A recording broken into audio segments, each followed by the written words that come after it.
Oh, the corn is great, isn't it?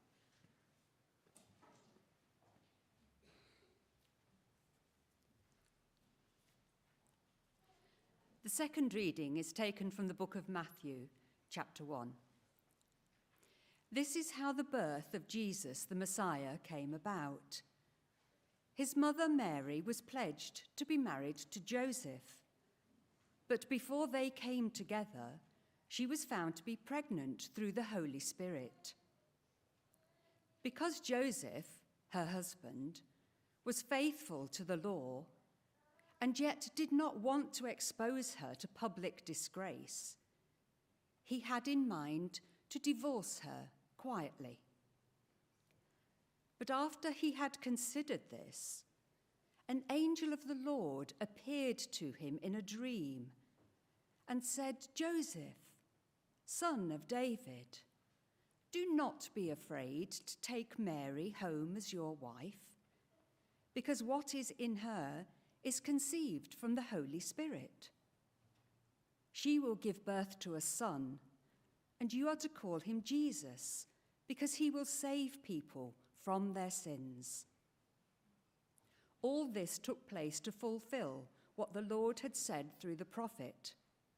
The virgin will conceive and give birth to a son, and they will call him Emmanuel, which means God with us.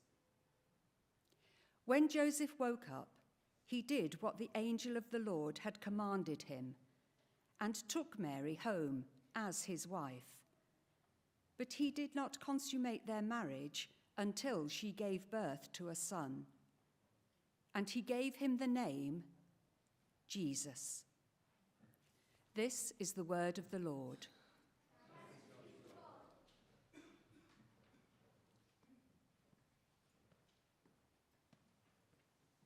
Thank you very much, Linda. Now, those are very familiar words. We hear them every year, just like we hear that reading from Isaiah chapter 9 every year. And so you might be wondering, what new things have we got to learn from it? Well, something that I learned, I guess, new this week. I've read those passages lots of times. But do you hear it? When the angel appears to Joseph, the angel says, "Do not be afraid." And in fact, loads and loads and loads of times in the Christmas story, angels show up, and the first thing they say is, "Do not be afraid." It's like, well, for one thing, I guess meeting an angel is quite scary, but for another thing, I think "do not be afraid" is something towards the whole point of Christmas. The way that these stories, we have them in the Bible, the first Christmas, in some way must be about do not be afraid.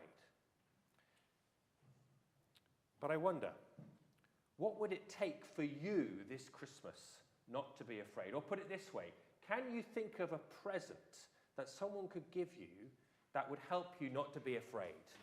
Here's a massive present that I've got here. And look what it says on it. Don't be afraid. What would be inside? What could be inside this present to make you think, oh yes, it would really help me not to be afraid? Thomas, what do you think it would be?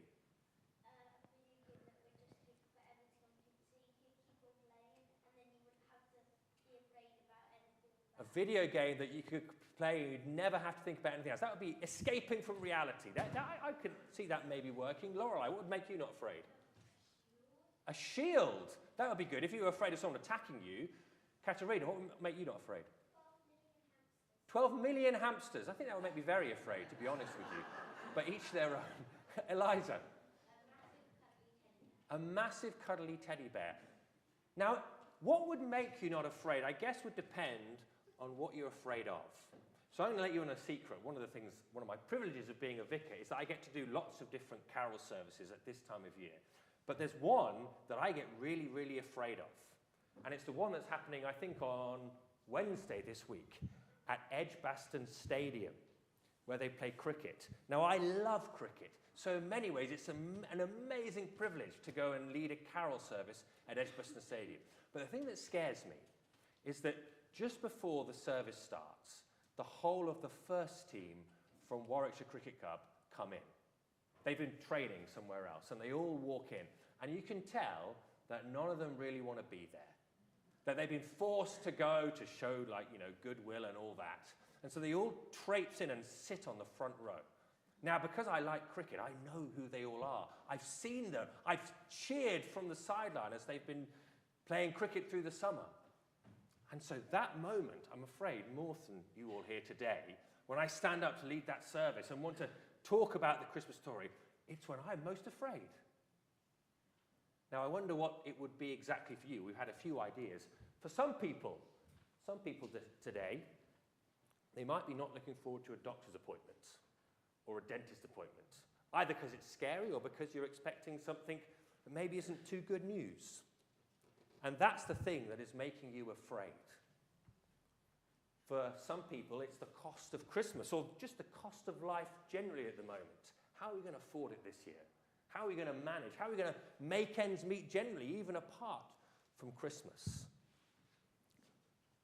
What would be in this box to make you not afraid? Well, I guess it depends what you're afraid of. I don't know what it would be that would stop me being afraid. If someone could sort of, I suppose, give me a crystal ball and help me see into the future and see it all goes fine.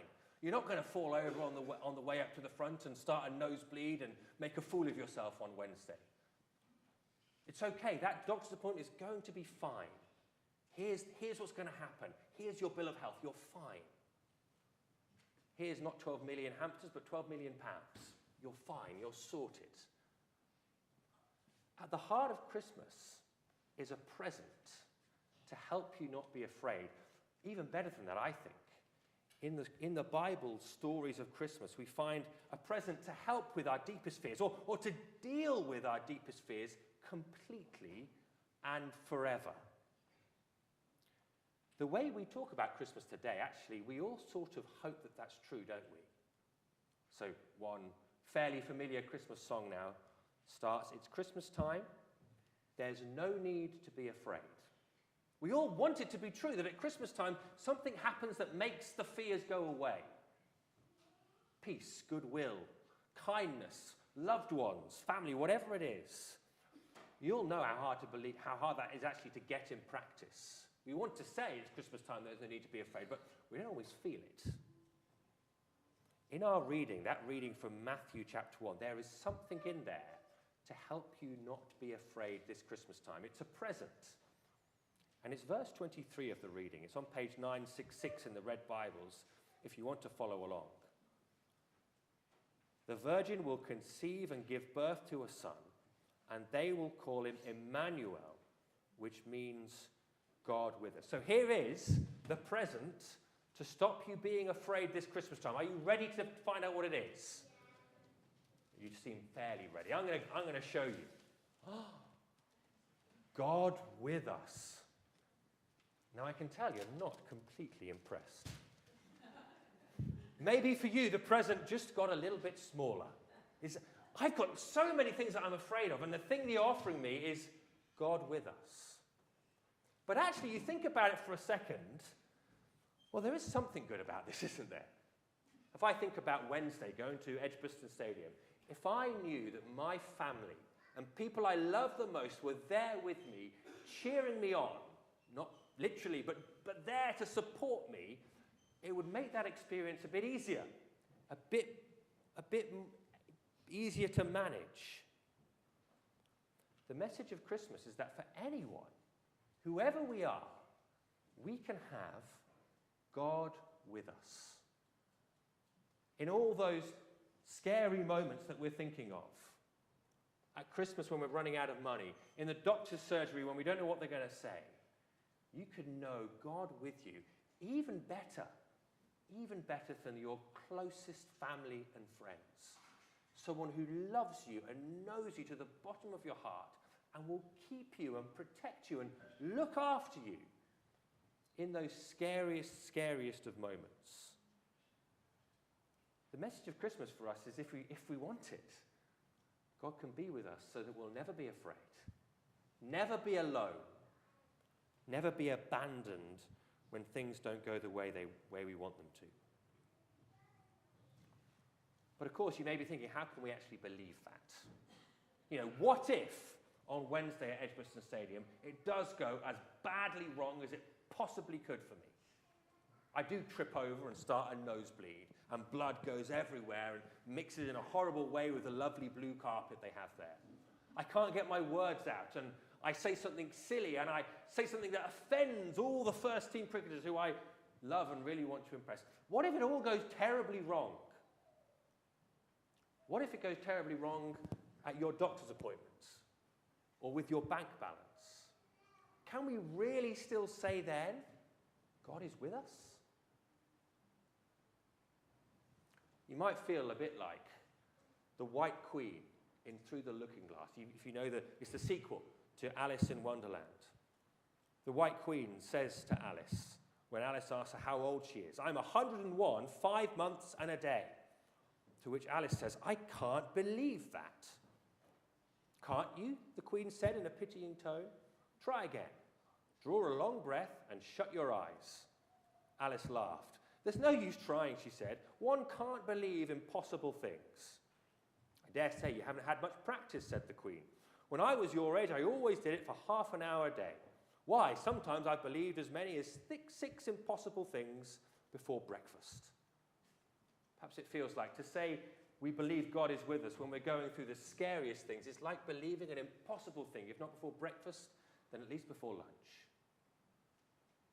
How can we believe that God is with us, even in our scariest moments, so that we don't need to be afraid? How does Christmas show us this?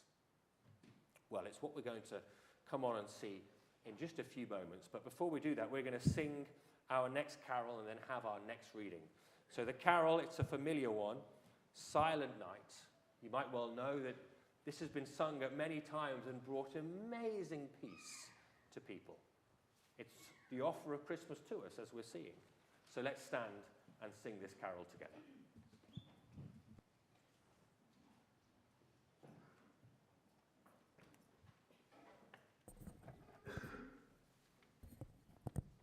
Third reading is from Galatians 4, verses 4 to 7. But when the set time had fully come, God sent his Son, born of a woman, born under the law, to redeem those under the law, that we might receive adoption to sonship. Because you are his sons, God sent the Spirit of his Son into our hearts, the Spirit who calls out, Abba, Father. So you are no longer a slave, but God's child. And since you are his child, God has also made you an heir. This is the word of the Lord. Thanks be to God. Thank you very much, Eliza. So how can we know God with us at Christmas time to take away our fears? Well, it's all because there is another name. Emmanuel means God with us. That was a name that we learnt about in Matthew 1 that Jesus has. There is another name, a name that's probably much more familiar, and you can see it there in, I've lost my place now, in verse 21. It's over the page where it starts. She, Mary, will give birth to a son, and you are to give him the name Jesus, because he will save his people from their sins. So here is how it is that we can know God with us. There's another present inside this one. You might guess what it is. God saves. Now, it's just possible that the present has got even smaller for you. You are looking for something huge, and we got a bit smaller with God with us, and now we're talking about God saves. Lots of people today, that might seem like very strange language, even language we don't really want to talk about, being saved. Did you see in verse 21, the angel says to Joseph, call him Jesus, which means something like God or the Lord saves, because he will save his people from their sins. And if you understand this name, if you understand this thing about Jesus at Christmas time, then I think you do understand and can understand why God is with us, and that's so amazing, and why that helps us when we are afraid in life and at Christmas time. Because what this name tells us, if we have ears to hear it this morning, is that we are people who do not deserve to have God with us. But Christmas says he is coming to be with us because of his love. One way that might help you understand it, if I introduce two of my teddy bears to you. If you've been to St. Bartholomew's for a while, you know this is Teddy Dalglish. He's my favourite teddy bear. And this is one of his friends who's an emu, doesn't really have a name. He's got his leg falling off.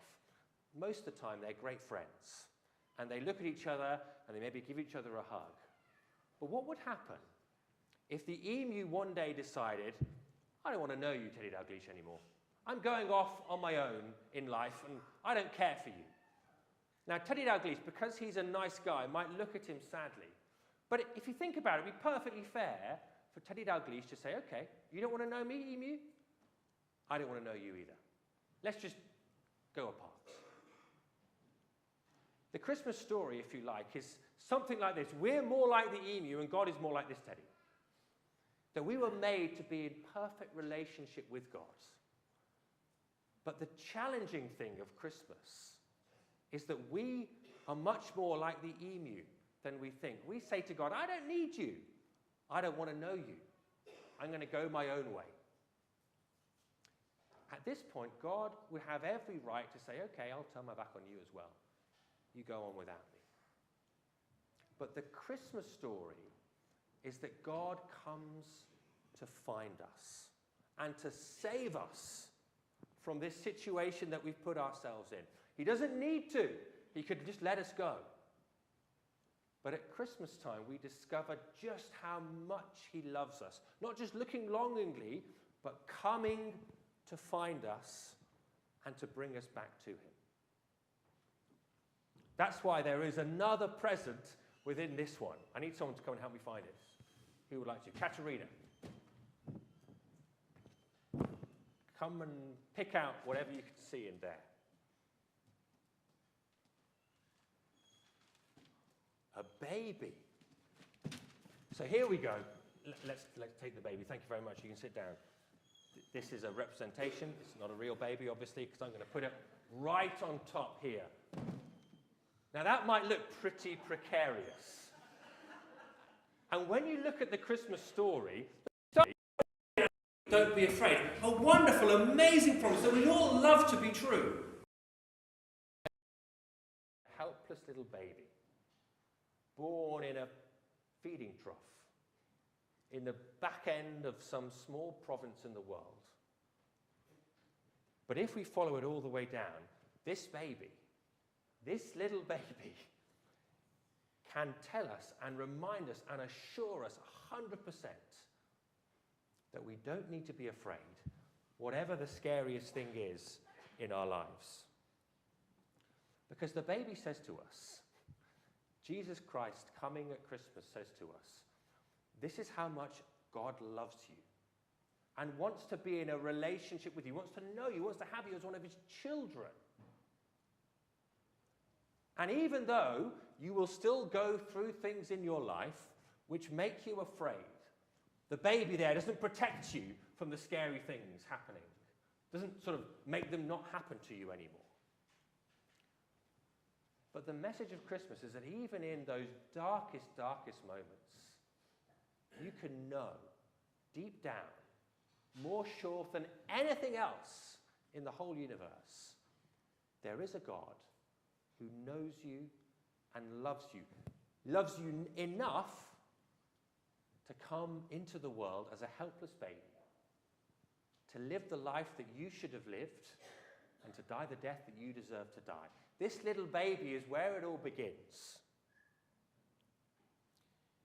I suppose it goes something like this. If this is what God is like, if this is the God that Christmas shows us, who came to save you and be with you when you never deserved it, then you can know that he will never, ever, ever leave you. Even when things get their most scary. So were those really bad things to happen? If Wednesday goes terribly for me, or that doctor's appointment goes awfully, or Christmas is just, you waste all your money and all your family just to fall out with each other, it's just awful. Even in the midst of all of that, the baby, Jesus Christ says to us, I love you, and I will never, ever, ever leave you if you belong to me. He won't leave you through death. He won't leave you through the very worst things that happen. He won't leave you in the darkness, in the messiest, when your life is full of the biggest fears, if this is the extent of his love for you, you can trust him. And that's how we get from the baby, God saves, God with us. So don't be afraid. In response, we're going to sing our next carol together. It's a carol that reflects on this little baby and what he means for us. There's a line in the chorus which might be a bit strange. It says, haste, haste to bring him Lord. Lord there, it's not spelled L-O-R-D, it's spelled L-A-U-D. And it means honour him, worship him. Because although he looks weak and ridiculous, he is the one who saves us and brings God to us. So let's stand and sing our next carol together. What child is this who laid to rest on Mary's lap is sleeping?